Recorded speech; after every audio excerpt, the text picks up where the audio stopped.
Time is running out to support the Epiphany Engine campaign on Kickstarter.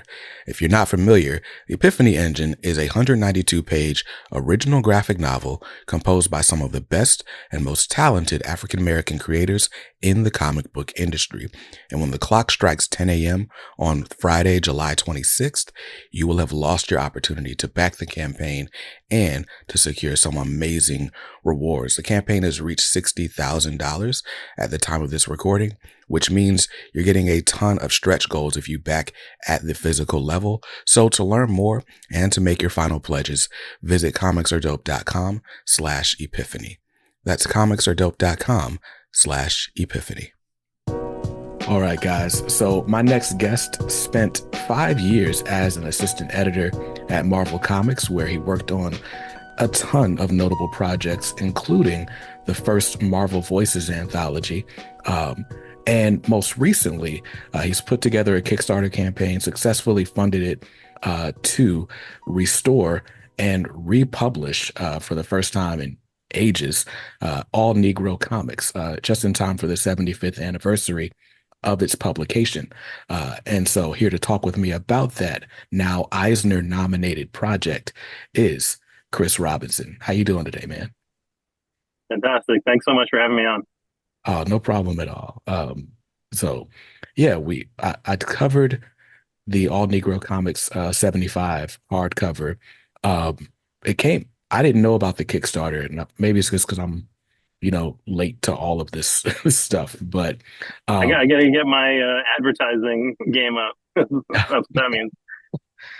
So, well, nah, at the time when the Kickstarter was running, I had a newborn, so I was out of the loop. Congratulations. Thank you, thank you. But yeah, so there's an independent bookshop near me that was stocking the book, and I was like, I did not know that existed. I have to have that. And so I did a video. I think we covered it for Black History Month. That was like the one big project I did for the month. Like, I got to talk about this book. And it was such a great resource. And I just love the book in general, the hardcover and the presentation, the restoration on it was awesome. But all that to say, I found out about this project, then dug a little bit into your history and was like, wow, like this guy would be great to talk to. But I guess we'll kind of go back to the beginning a little bit, because as far as I can tell, your career has sort of always been in an editorial position. Was that your goal, like as far as comics are concerned? Like you wanted to edit projects, or were you trying to be a writer, or? Yeah, it's funny. I back, originally I was thinking about myself as a writer. That was what appealed to me. And then I get an internship at Marvel Comics while I was in college, and I go into the internship thinking to myself like, oh, this will be like a behind enemy lines, like fact finding type of thing, where I'll see what they're looking for and what how one goes about becoming a comic writer. And once I get there, I work with some really fantastic people, and I learned from them, and it really changed my whole view on everything. And I basically walk away from that thinking to myself that, the editors are the ones who are really in control and doing, the parts of, the parts of it that I was good at and most interested in. That was a long time ago. I'm, much more, I think if you ask me today, it's a little bit different. But yeah, I start from a position of writing, but, quickly I'm like, let me jump into editing. It's funny. So I had Priest on a while back, and we talked a bit about the difference between, a writer and an editor, and some of the, I guess, like the bad rep an editor can get among the fan base. And, the way he explained it to me is like the editor is kind of like sort of like the executive producer of a project. Like he's sort of the first creative in the room. What was it about sort of editorial that was alluring to you in that way? I loved that you touched everything. You touched the story, you touched the hiring, the assembling of the team, you touched the the logistics, like the scheduling. People don't Mm. talk about that stuff. That's part of it.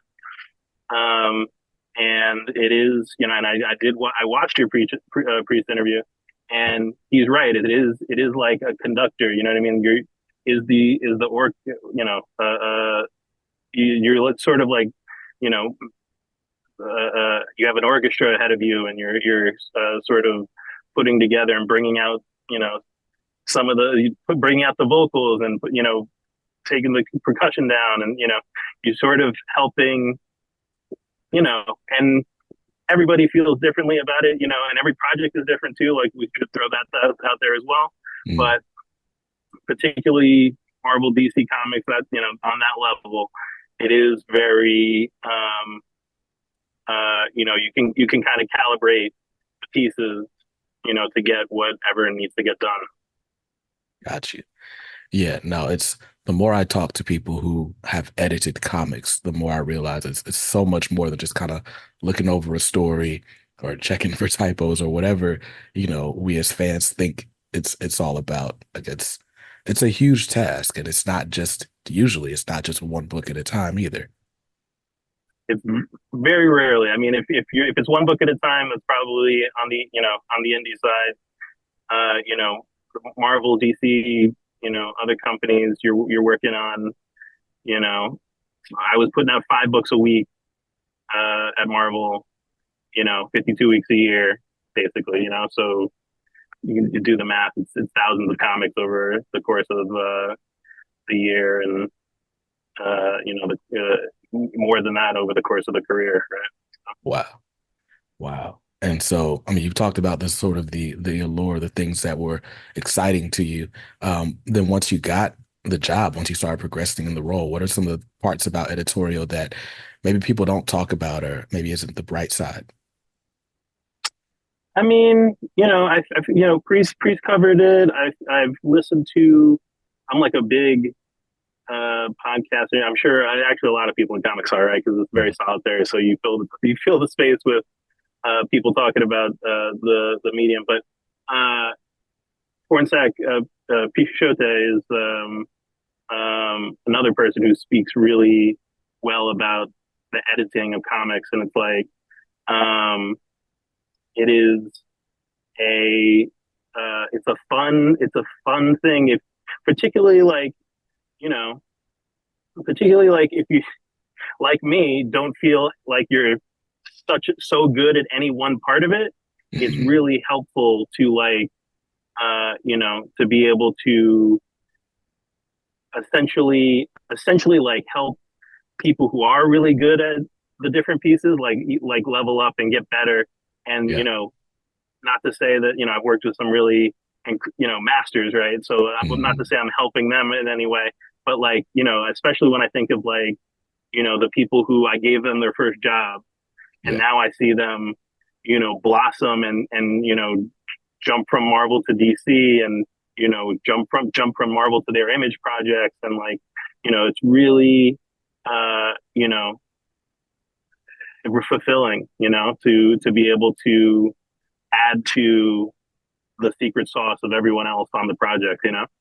Yeah, no, absolutely. It's funny. I do audio engineering and I run sound at my church, right? Like, I can't play an instrument and I can't sing, but I can guarantee you the right mic placement.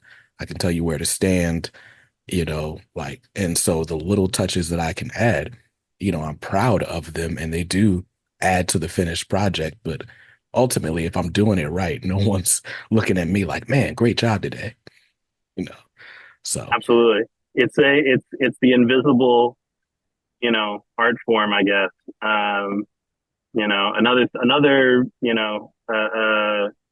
fun thing, editorial saying is, Tom Brevoort. Tom Brevoort likes to throw this out there. Uh, the creators get the credit, the editors get the blame. I don't know mm, if maybe someone else has already said that, but that's another gem for how to think about editors. Um, it's a weird job, and you have to have the right attitude for it. But if you have the right attitude, it's really fulfilling.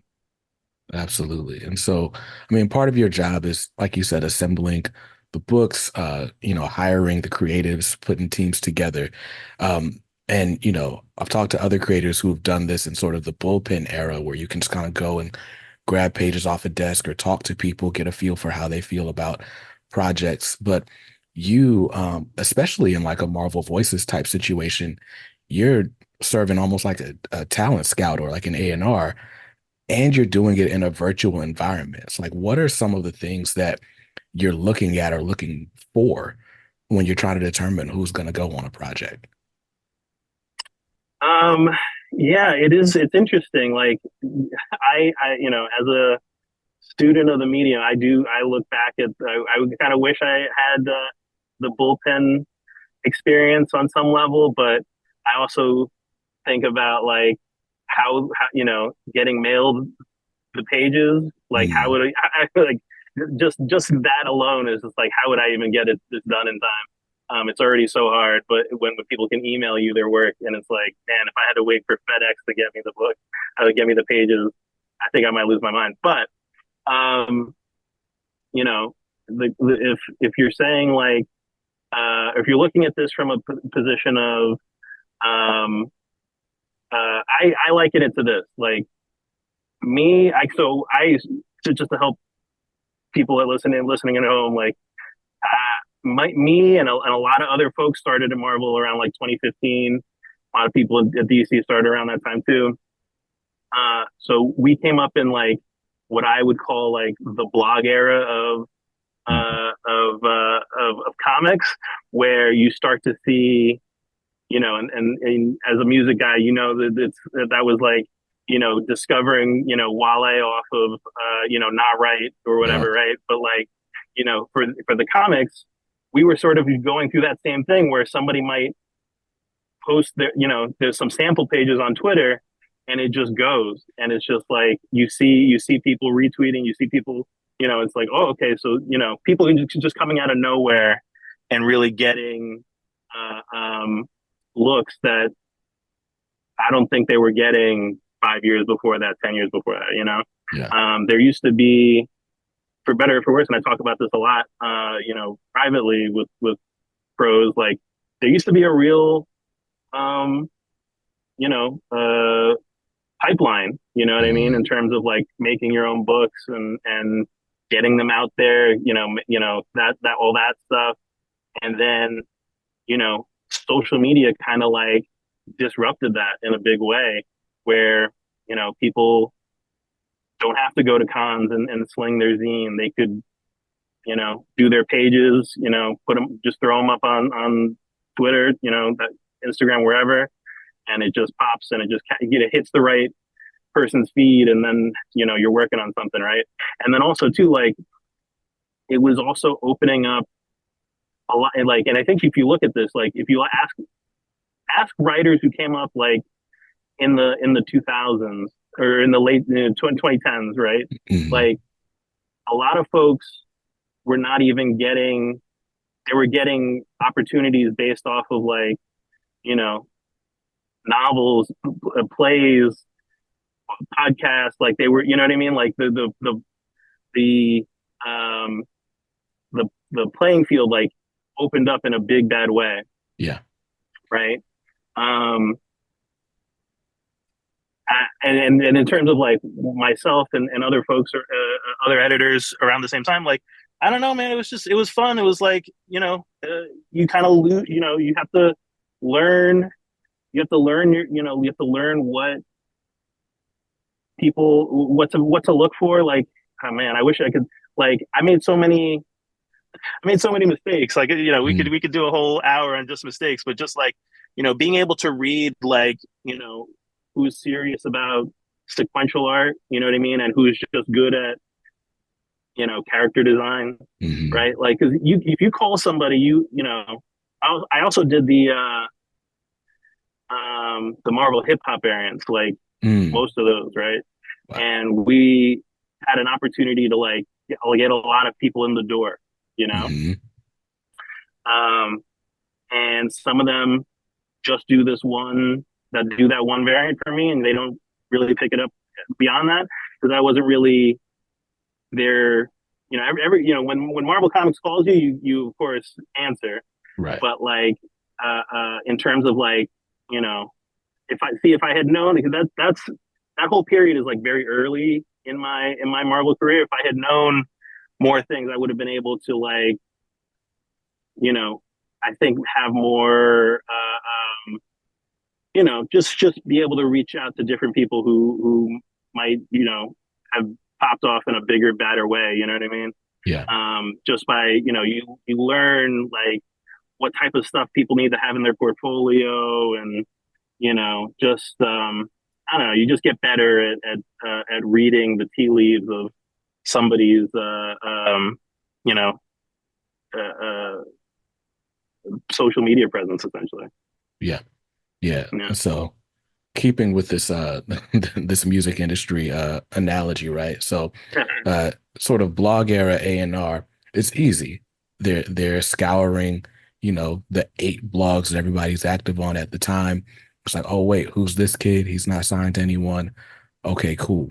Um, I was talking to Elliot Kalin, and he was talking about just how he got in the door at Marvel, and it was like some podcast taping, and he was an audience member who asked a question about just something funny. And the editor who was being interviewed on the podcast was like, "Hey, like, can you write a pitch for that? Like, I got a an anthology coming up. I could use like 4 pages of that." And I'm like, that is the craziest thing. Like, I mean, I guess he had a That's career weird. in TV and like comedy Yeah. writing before then, but such a random way to get on. Um, what would you say was sort of your key? How are you keeping your ear to the streets, so to speak? Well, actually, I sort of have like the reverse problem now, right? Because Mm, the postscript to this is I loop back around to writing in the last year and a half, I would mhm, say, like not fairly recently.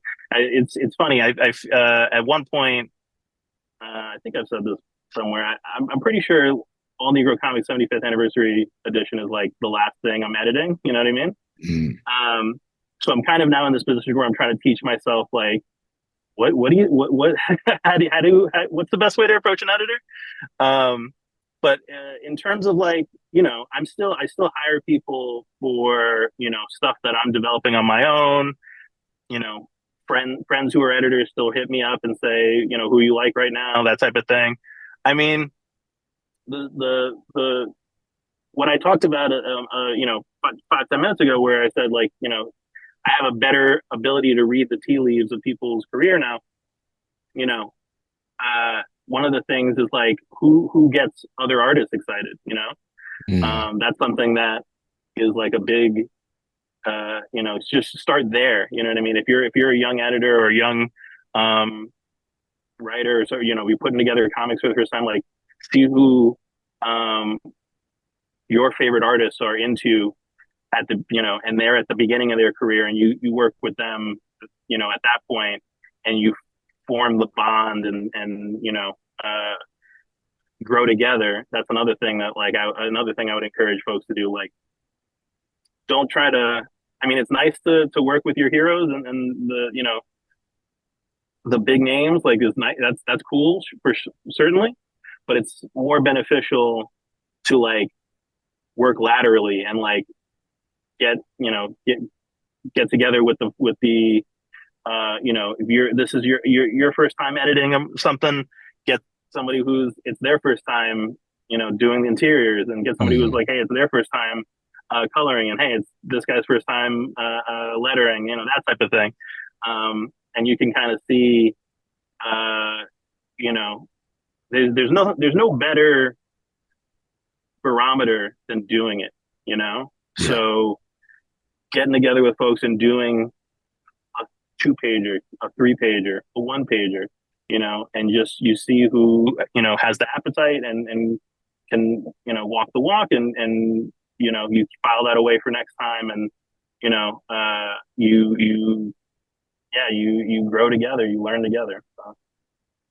Nice. Absolutely. And so, I guess if there is a sort of hallmark, at least externally, from your time at Marvel. It is the Marvel Voices program. What's your role in that, and how does that come about? Man, yeah, I guess, I mean, I would like to think I have lots of, leave behinds there. There's some pretty good characters that, I think don't happen without my, willing of it happening. But, Mm, uh, voices is definitely very important, certainly very important to me. Um, and it happens at a weird time. So it happens in 2019. So it's mm, like pre-COVID. And this was the year of the 80th anniversary, Marvel yeah. 80th anniversary, and there was a lot of like, just like, if you look at the releases that year, there's just like a lot of like random, like, here's like a Western one shot, here's a sci-fi one shot that isn't very like coded to a specific character or whatever.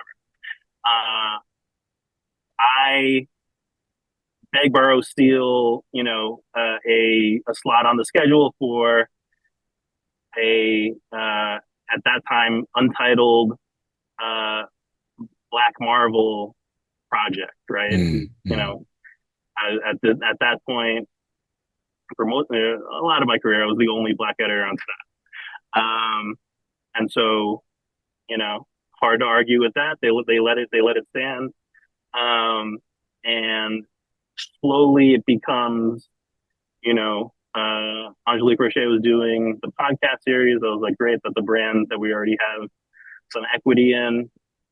It's funny, somebody much higher up the food chain at Marvel told me I should have come up with a new name for it. I should not have co-opted the Voices name. But I don't know. It's you kind of look back and like who knows which way I should have gone on that. But um, it's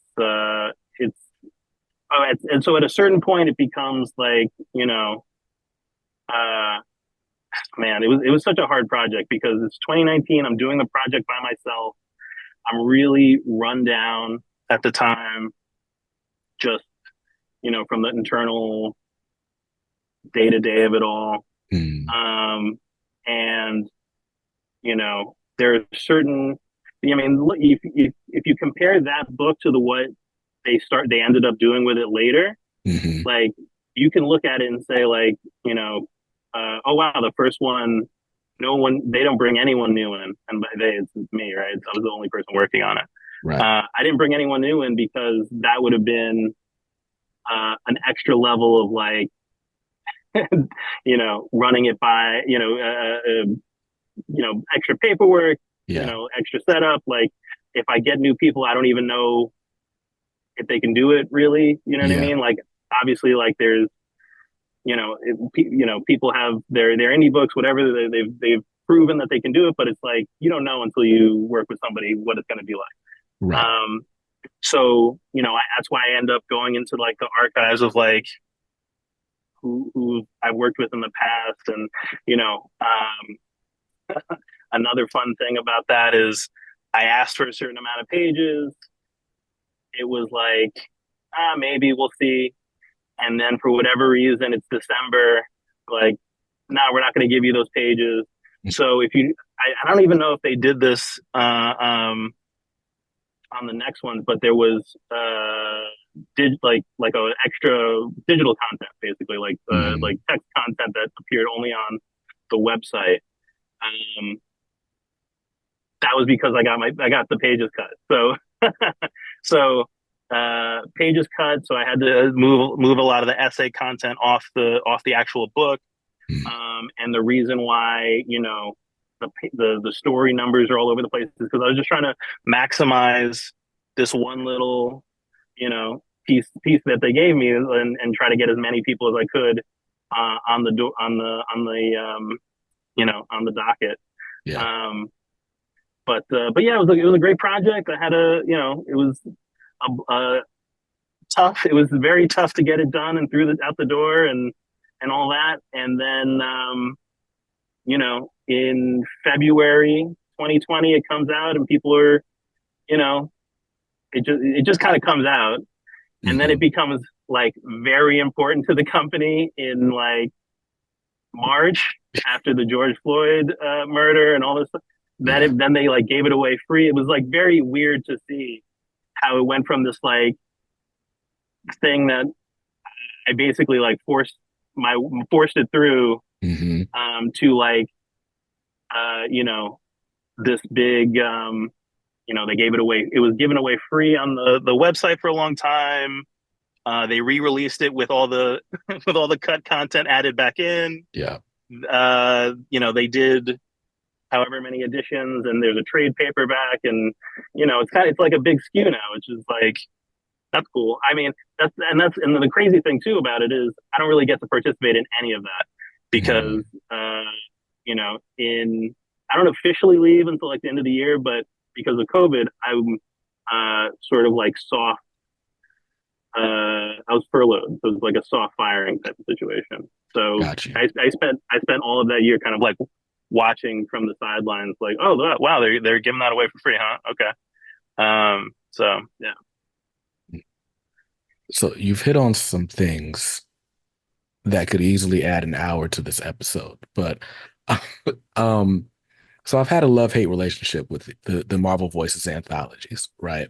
I even wrote an op-ed earlier this year because it at times has felt like just a performative display, right? And I don't know, I guess, you know, just being a black man, right? It's already like there's not a ton out there for us, right? And I think even now, like now that Marvel Voices is a thing and like, all the different multiculturalisms are a thing. The craziest thing to me was watching the the clock strike 12 on Women's History Month coming out of Black History Month this year. And it was just like it's so weird to like just see the shift in focus and just I don't know, something about it just feels really disingenuous. And then at the same time, it's like, well, as a fan, I gotta buy this. Like, this is the one time where it's like all these creators, these up and comers especially, are gonna get some shine. So if I ignore the book, what does that do for them? And it's just, I feel like it puts me in a weird spot as a fan. And Mhm. it's even more weird hearing like sort of your experience putting the book together because it's like that tracks, but it's like I don't know. I guess the question ends up being like, what should our relationship be with these things? And it's difficult to Yeah, answer. super difficult to answer. It's I think that man, I feel similarly. Not that I feel similarly the part about you know, are we obligated to support these projects? Hmm. Hmm. Because DC was did it first, right? So Voices comes out and then DC starts doing the cultural anthologies first, and then Marvel does their version. But uh,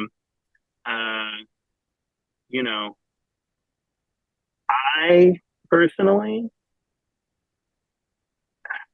feel like it's not on us to float everything. You know what I mean? Like Yeah. it can't be on us to do all this stuff. You know what I mean? Yeah. I think that it's cool. I appreciate the effort.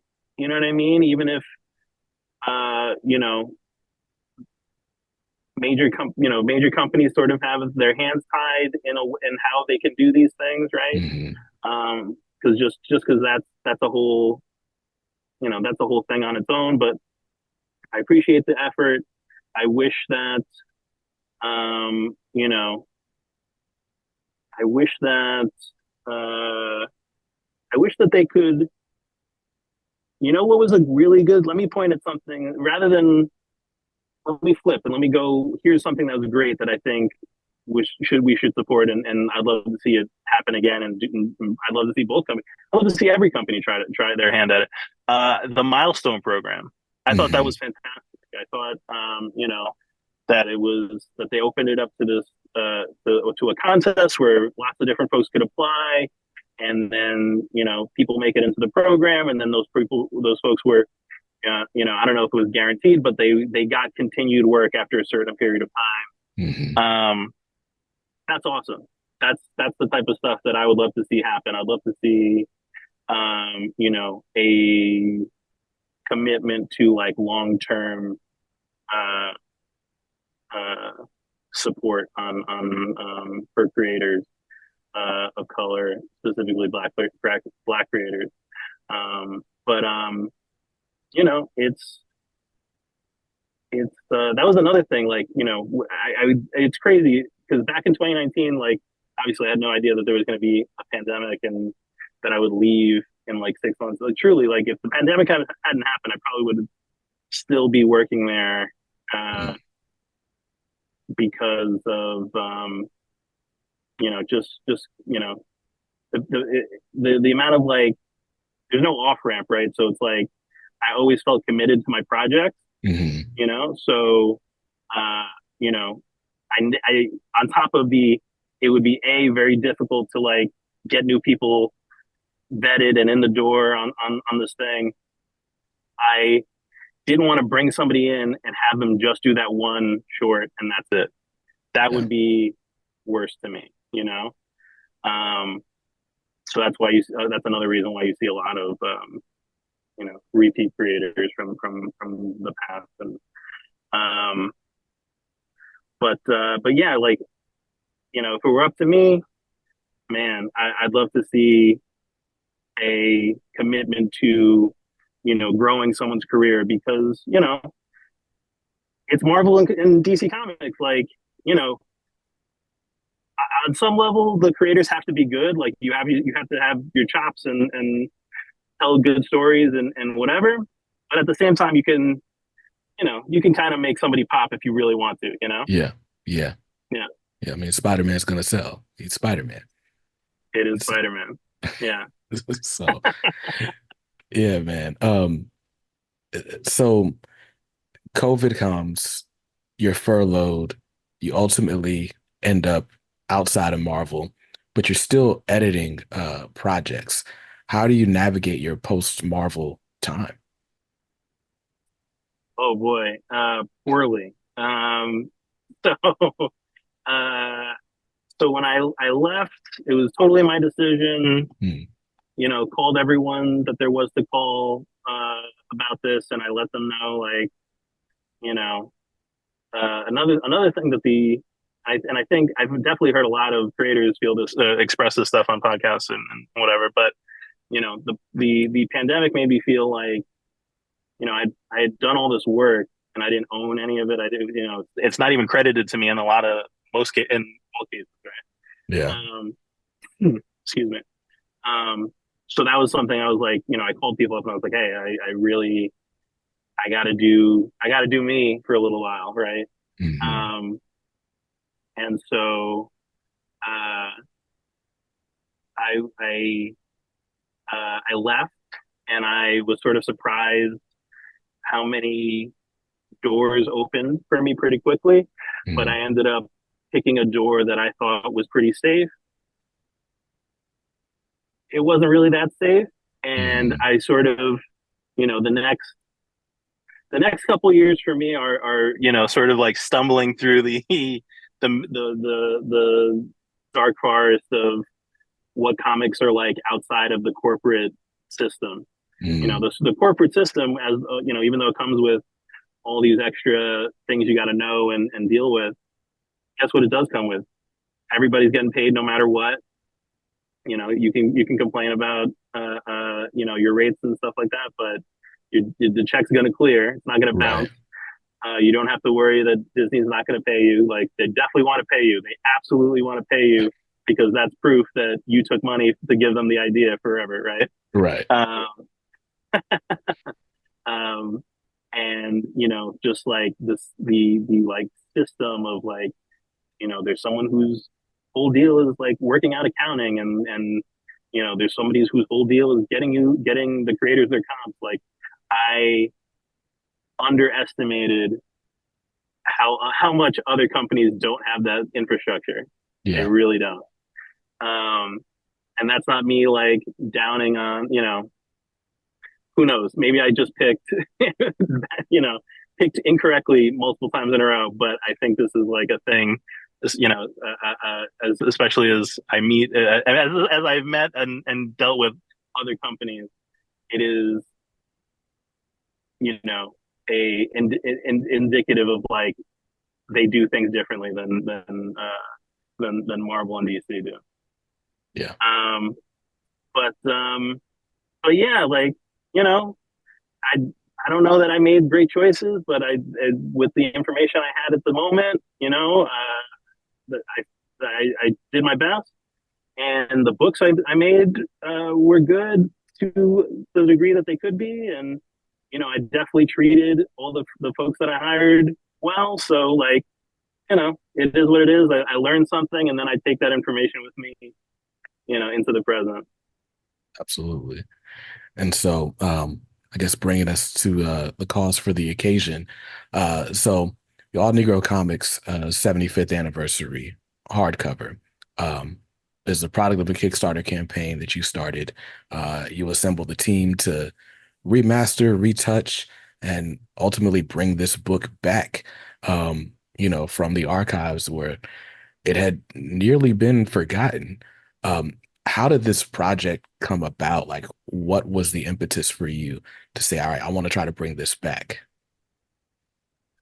Yeah.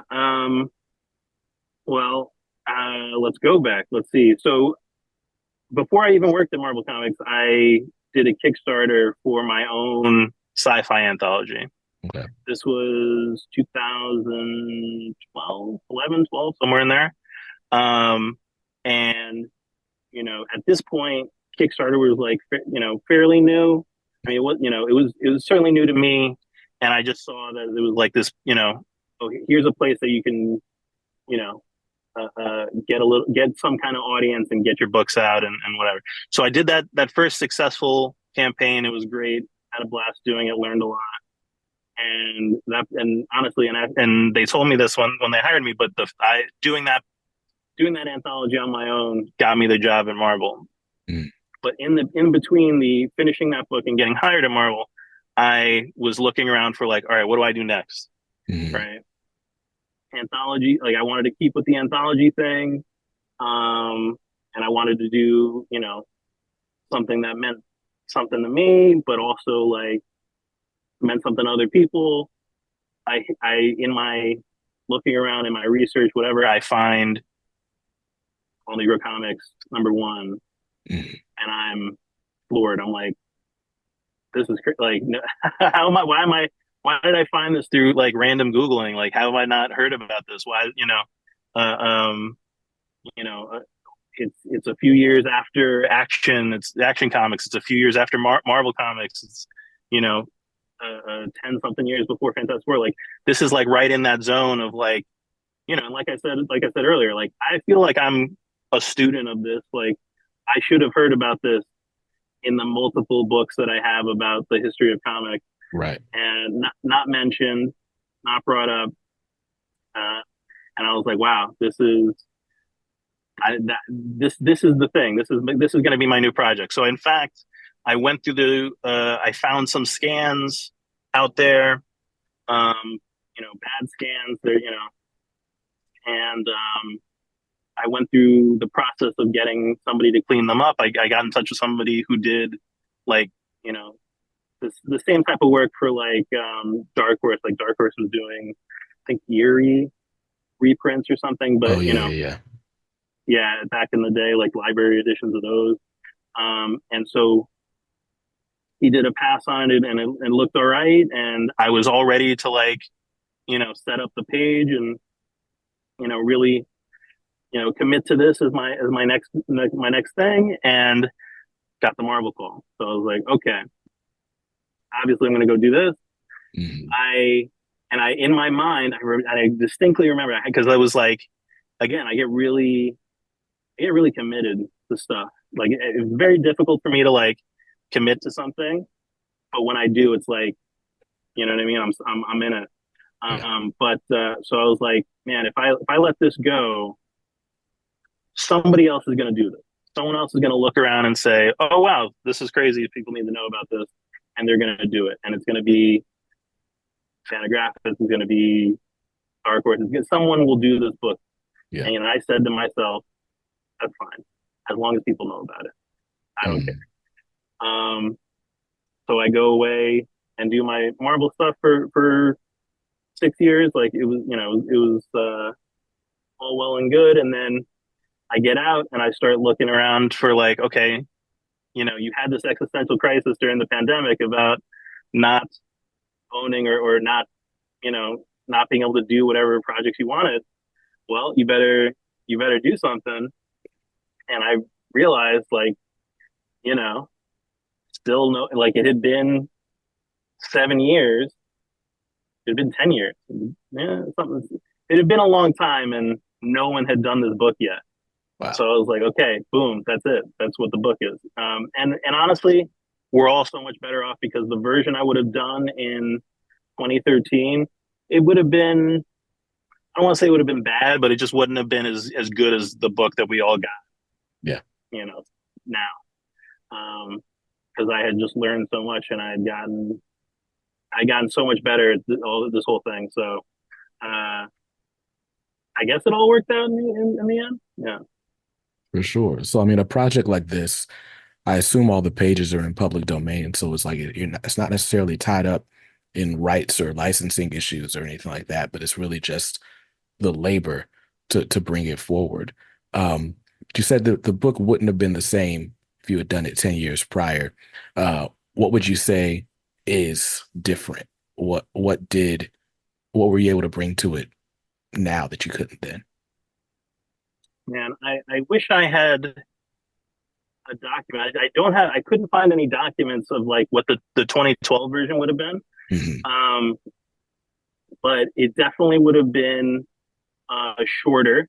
It probably would have been, um, you know, saddle stitch. It definitely would not have had the essays and all that stuff.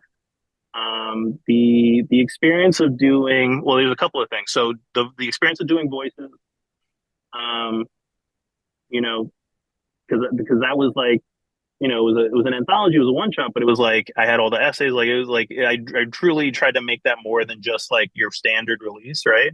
Yeah. And I was like, okay, I can make that. I could do this book like the on steroids version Hmm. of that, and because there were like crazy things I wanted to do with that, where it was uh, um, a lot of that involved a lot of research and things like stuff that I ended up doing, for the hardcover for Hmm. ANC. Um, but I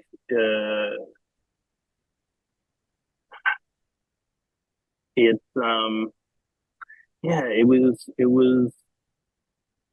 would have been a weaker version for sure. Um, and then also knowing like, again, I remember I had the pages cleaned up um back in the day and they looked different. They were like cleaned up. They were like I Hmm. don't they weren't restored, like we didn't go through that, or yeah, they weren't restored, but they were definitely like fixed, I would say. You know what I Hmm. mean? Hmm. Um but the experience of like um doing more research into that and the difference between remastering, which is the word I use, and restoring. Like restoring in the art world has like a way deeper context where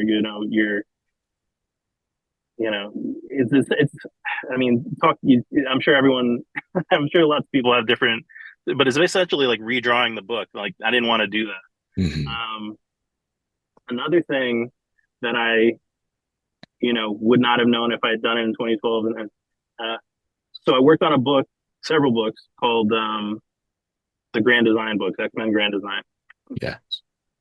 And working with Ed, he had a process where he essentially put down like a paper effect Hmm. to make the comic you know, feel old, Yeah. basically. And that's something that I definitely would not have come to on my own. And I appreciate that I was able to work with him because that informed the remastered pages in NC 75.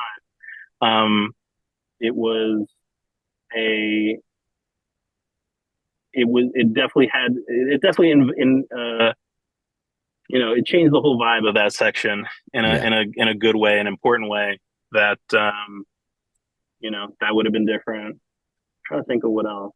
I mean, obviously, all the great people that I met. That if you look, Hmm. hey, there's people that I had worked with in the past, and you see that throughout my career, like Ray Anthony Hyde, big fan of that guy, big love that. He worked on the book with me, and then looking at being able to grab folks whose work I admired or want to see blow up over time, like Zipper Smith, right, from the milestone program. Hmm. Um, just I the casting of it changed because of who I was.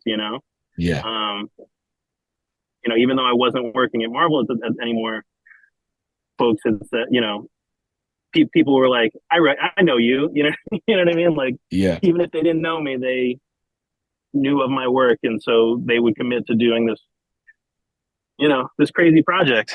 So Yeah. No. it's I'm lucky that it all worked out the way it did. Yeah. No, I didn't even, I noticed the effect on the pages, right? The sort of paper effect. Ed would refer to it as sampling, like because he literally Uh-huh. like scanned old comics because he's trying to recreate these old Treasury editions. And so when he did Hip Hop Family Tree and then X-Men Grand Design, he's basically recreated newsprint paper so Uh-huh. that when you got the comic in your hand, it felt like it was something of that era, which is it's just crazy to conceptualize. But no, I didn't even realize I didn't notice that connection. I didn't know that's where that came from. Um, Uh-huh. looking at these pages, but you can tell like this book, and I talked about it in the review for those who didn't watch it, but um to learn about All-Negro Comics, and then there are scans that you can find online. They're not great quality. They're like somebody's old JPEG. Some of them are watermarked, and it's just like I don't know, this thing that someone found. Uh-huh. Um, but it's like for a book that important, that historically significant, like you'd it was surprising to me that it wasn't available anywhere else. I think there's like one company that like does these sort of print on demand books on Amazon, but all they do is just blow up those same low res scans. And so it's just Uh-huh. like, well, sure, I'll take it just to have it, but I don't, it's not the greatest quality, right? But when Absolutely. you get this hardcover in hand and, you know, first of all, you could have stopped it just, the sort of remastering of the pages. Like that was enough for me. But the book is like double sized because you got all these essays, you got people talking about their experience, um, just with comics, in comics, and then you got this whole section of new stories being told with these characters. Why was it important to bring these characters into like a sort of quote unquote new millennium environment? Why tell new stories with them?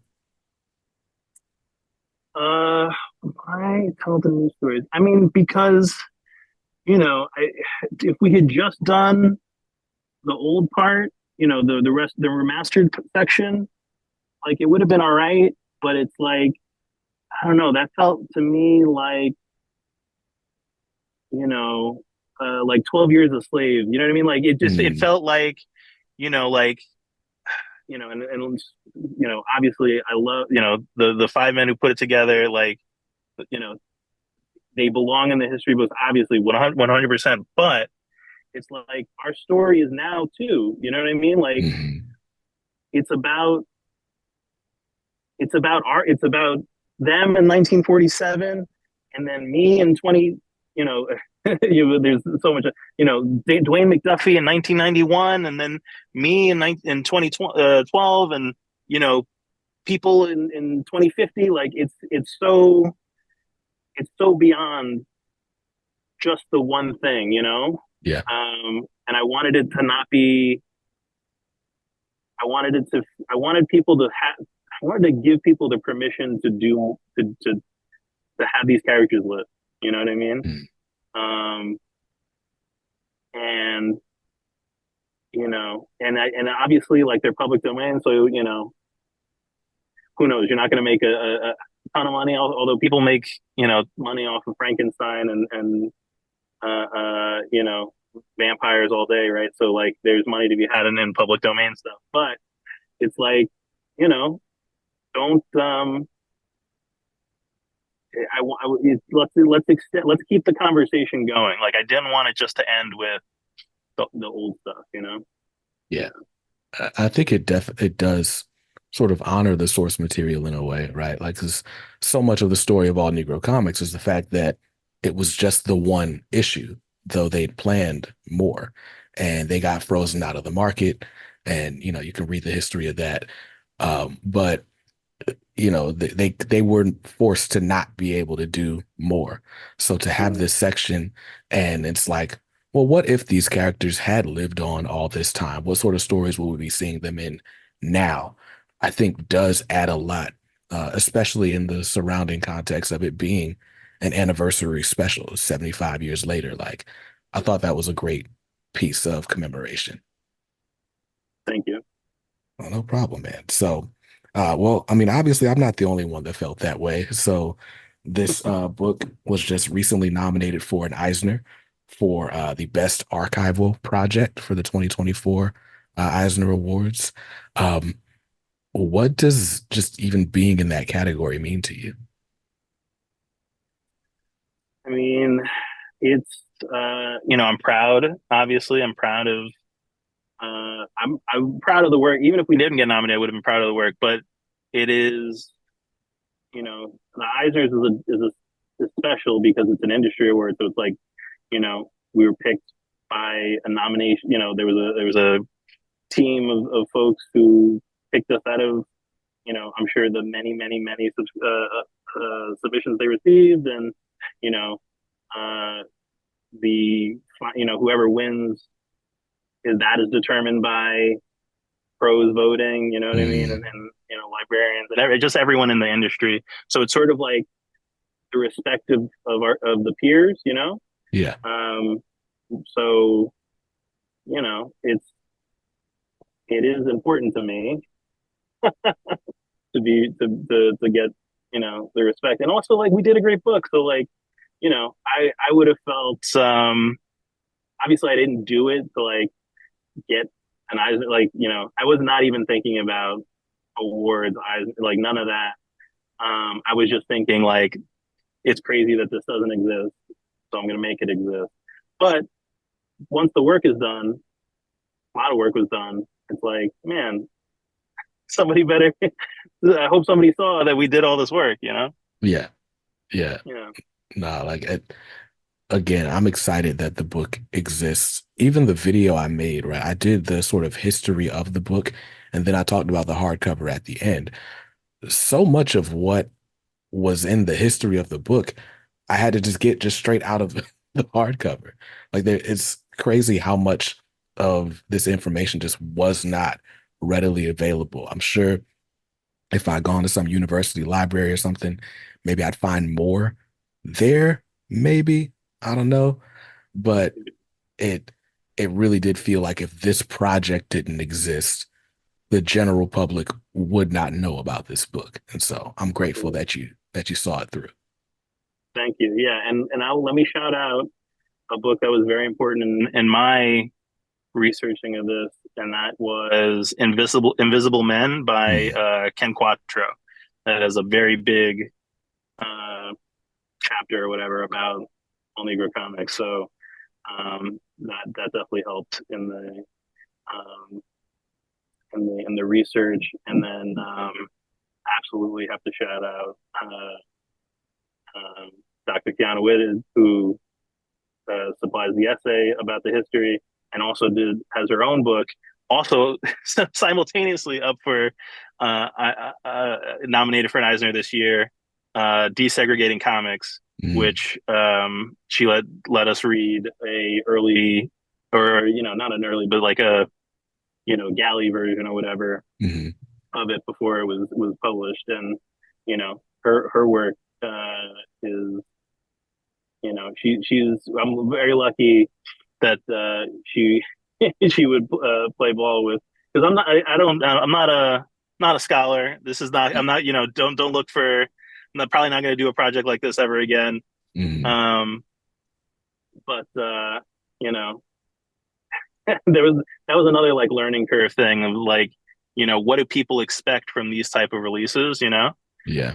So I had to look at like a lot of similar type of stuff, and try to figure out how I would approximate it you know Yeah. Because I mean, so much of this stuff sort of comes from academic spaces, but it's yeah, like it's a comic that you're trying to sell. So it's like you've got to still have like sort of ground level stuff as well. Like that's interesting. Something I would not know how to navigate.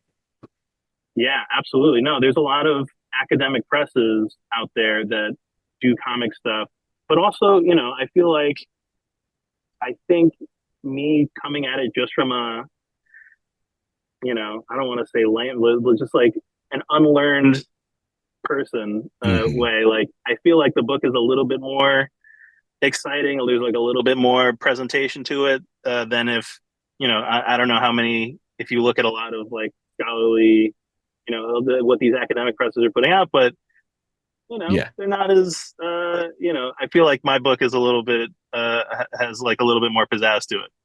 Um, but, yeah, I mean, that's like kind of the point for me. Like, we're making this accessible, and that means making it accessible from from the point of view of like, uh, you know, have want making people like want to engage with it. Yeah. Uh, history is usually very boring. Mhm. Um, so, I mean, I'll say personally very boring to me. So you know what I mean. Just not to put my idiocy on everyone else, but like I am, I'm truly not that type of person. But that's how that's how that's how that's how interesting the story of this book is. That it'll get Yeah. somebody who's like not who squeak by in class to like want to get that down down on it. That is, I was, you know, it takes a couple years to put this together. So like I had to really really like the idea. But anyway, I'm rambling. I'm a rambler. I'm sure you've gotten that at this point. Oh no, you're good. It's a podcast. That's what we all do. So, All-Negro Comics, the 75th anniversary hardcover again is up for an Eisner this year. So, I don't know if voting is still open, but if so, no. It is Okay. no longer open, but just to be nominated is nice. And we find out at San Diego Comic-Con, Hmm. so we got the rest of July to kind of post and feel good, and try to make more hay out of it. Yeah. I'm I made I we so we did, you didn't ask, but I'm going to tell you. But we did one print run of it, Hmm. and everyone obviously who backed the Kickstarter got a copy, Yeah. right, in some form or fashion, whether it's the PDF or they bought copies or multiple copies. And then part of it too was we were able to donate copies, thanks to people essentially donate, like paying a little more so I can send the book to schools, libraries, all types of places like that. Just Hmm. community places, so that way it's out there. But yeah, we printed up um, some like 2,000 copies, Hmm. and I think I probably will not do another round. You know what I mean? So like Got you. I'm down to the last couple hundred um, of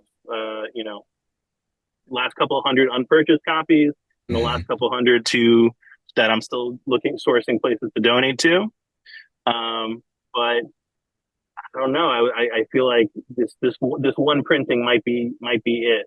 I'm kind of curious and not hopeful, but I'm wondering if I don't know. I always imagine any, still to this day, I'm like, nobody else wants to do this project. Like, I'm, would some academic press come out of the woodwork? Not to name folks, Right. name names, but like Fantagraphics, you don't want to put out a version of this. You don't, you know what I mean? Like, Mhm. um, just to keep it out there because I'm a guy. I'm just a guy, Yeah. you know. Yeah. So it would be nice to get a little infrastructure together to help take this into the places that I can't, for one reason or another, Yeah. No, a Fantagraphics like oversized edition of this would be cool. Like for sure. But yeah, no, something to keep it in circulation. That was my next question. If it was still available, I know there's a list of retailers at anc75.com. If they still have it in stock, they're listed. Um, like I said, I got mine from Hive Comicade here in Raleigh, North Carolina. I think they might be out at this point. Um, but if they're out, they can order from me again. So I've been able to keep in touch with a pretty great set of retailers. mm, So they're one of them. They're constantly reordering from me. Um, here in the LA area, Collector's Paradise. They all the locations have copies. Um, uh, in the I could shout them all out, but just go to yeah, anc75.com before I forget somebody. But like all those stores can get in touch with me to get more if okay, until I run out, right? Because that's the finality that's coming up sooner rather than later. Um, but yeah, no, if you're watching this or you're listening to this and you're like, damn, I want to read this book,